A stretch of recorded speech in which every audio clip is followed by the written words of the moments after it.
آج کے انسانوں کو الوؤں سے خاص شغف ہو گیا ہے، اس لیے وقت کے ساتھ انسانوں میں الوؤں کی سی صفات پیدا ہو رہی ہیں۔ آج کل کے نوجوانوں کو راتوں کو جاگنے کا شوق ہو گیا ہے۔ گھر پر ہوں تو موبائل دیکھ کر جاگتے ہیں، گھر سے باہر ہوں تو چائے کے ڈھابوں پر چائے پی پی کر دکاندار کی کمائی کرواتے ہیں۔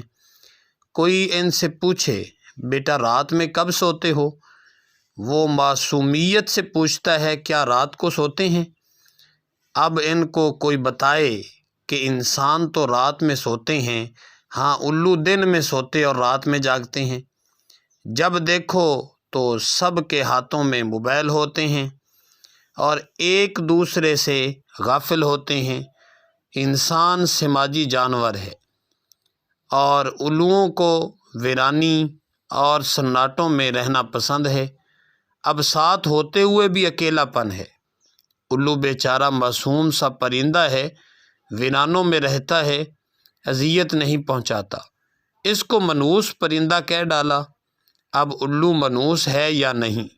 مگر آج کل کا انسان ساتھ رہنے والوں کو اتنا عاجز کرتے ہیں کہ وہ ان کے لیے منحوس بن جاتے ہیں۔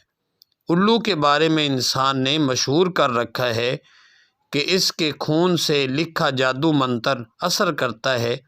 اس میں الو کا کیا قصور ہے؟ اصل مجرم تو انسان ہی ہے۔